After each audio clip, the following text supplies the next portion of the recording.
तो वैसे तो भगवद गीता का गुणगान जो है कई और शास्त्रों में भी हुआ है, जैसे गुरु ग्रंथ साहिब के अंदर भी हुआ है इसका गुणगान, जहाँ पर गुरु नानक देव जी बोल रहे हैं कि नानक जो है उन परम भगवान श्री कृष्ण से प्रार्थना करता है जो कि गोपियों के घर से माखन चुराते थे, जिनके सर पे मोर मुकुट है और जिन्होंने की सबसे महानतम श्रीमद् भगवद गीता बोली। नानक प्रार्थना करता है कि वो श्याम सुंदर नानक के हृदय में वास करे। तो इस प्रकार के श्लोक भी गुरु ग्रंथ साहिब में आते हैं। तो जो श्रीमद् भगवद गीता है ये वैसे तो महाभारत का हिस्सा है, लेकिन सारी महाभारत इसलिए हुई थी ताकि भगवद गीता बोली जा सके।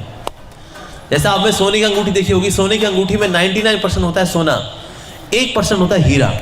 तो उसको क्या बोलते हैं, सोने की अंगूठी या हीरे की अंगूठी? हीरे की अंगूठी। लेकिन हीरा तो 1% है, 99% तो सोना है उसके अंदर। लेकिन हीरे की अंगूठी काउंट होती है हीरे की वजह से, जबकि हीरा उससे माइनॉरिटी में।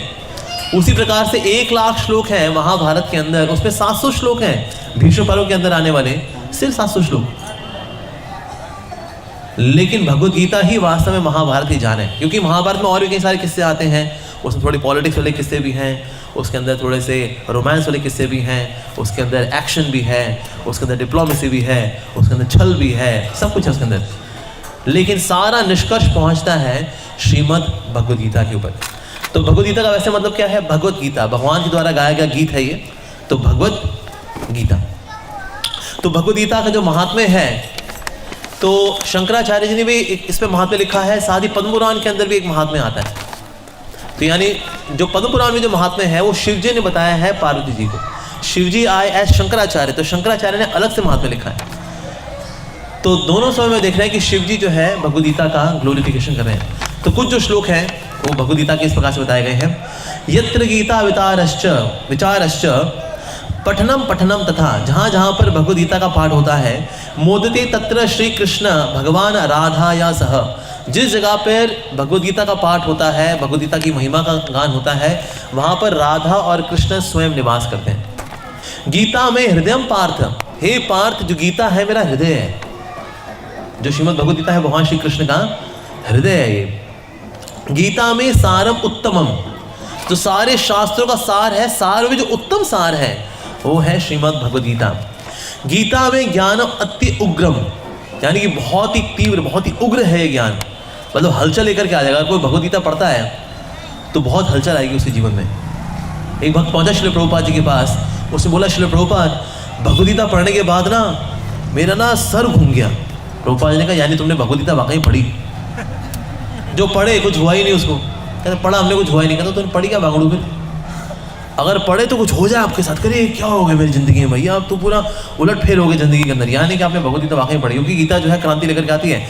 तो गीता में ज्ञानम अति उग्रमम, गीता में ज्ञानम अव्ययम, एक ऐसा ज्ञान है जो कि कभी भी व्यय नहीं होता इसका। जो चाहे सतयुग हो, द्वापर हो, कलयुग हो, कोई भी युग हो, चारों युगों में से भगवद गीता हमेशा एप्लीकेबल थी और हमेशा एप्लीकेबल रहेगी। अव्ययम है। गीता में च उत्तमम स्थानम, गीता का जो है सबसे ऊंचा स्थान है वास्तव में। गीता में परमम पदम, सबसे ऊंचा जो पद है वो भी भगवद गीता का ही है। गीता में परमम गुह्यम, सबसे ज्यादा जो गुह्यतम है, सबसे बड़ा सीक्रेट क्या है? श्रीमद् भगवद गीता। गीता में परमो गुरु, भगवान कृष्ण बोल रहे हैं कि सबसे ऊंचा गुरु कौन है? श्रीमद् भगवद गीता। गीता से अहम तिष्ठामि, मैं खुद गीता में वास करता हूँ। गीता में परमम गृहम, मैं खुद इसको ग्रहण करता हूँ। गीता जो है मेरी भी गुरु है, मैं इसको अपना गुरु मानता हूँ, मैं इसको ग्रहण करता हूँ। गीता ज्ञानम समस्तस्य त्रिलोकम पालमापि अहम, सारे जगत का पालन करता हूँ मैं भगवद गीता के दिव्य ज्ञान से। ये कौन बोल रहा है? भगवान कृष्ण खुद बोल रहे हैं। गीता में परमम विद्या, सबसे सर्वश्रेष्ठ विद्या है भगवद गीता। ब्रह्म रूपा न संशय, और साक्षात पर ब्रह्म का रूप है ये श्रीमद् भगवद गीता।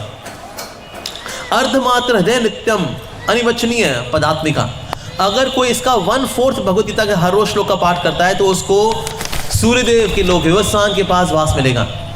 और अगर कोई रोज आधे श्लोक का पाठ करता है तो उसको शिवजी के लोक में वास मिलेगा। और अगर कोई पूरे श्लोक का, अगर हर रोज एक श्लोक का, एक चैप्टर का अगर करता है अगर रिसाइटेशन, तो उसको भगवान का जो विष्णु है उनका लोक वहाँ वास मिलेगा। लेकिन अगर कोई 1/4 आधे श्लोक का अगर पाठ करता है तो विवस्वान जी के यहाँ जाएगा, तो विवस्वान जी खुद उसको सारी गीता सुनाएंगे। कहते हैं मैंने भी सुनी थी बहुत समय पहले। तो विवस्वान जी खुद उसको पूरी गीता सुनाएंगे। और अगर वो एक श्लोक का पाठ करता है तो शिव जी के लोग जाएगा तो वहाँ शिव जी उसको पूरी गीता सुनाएंगे। और अगर वो एक पूरे चैप्टर का पाठ करता है तो भगवान विष्णु के लोक में जाएगा, जहाँ भगवान विष्णु खुद उसको पूरी भगवद गीता सुनाएंगे। तो ऐसा नहीं आधी अधूरी सुनकर के कोई धाम पहुंच के फिर हम मजा करेगा ना, करें गीता तो पूरी सुननी पड़ेगी। हाँ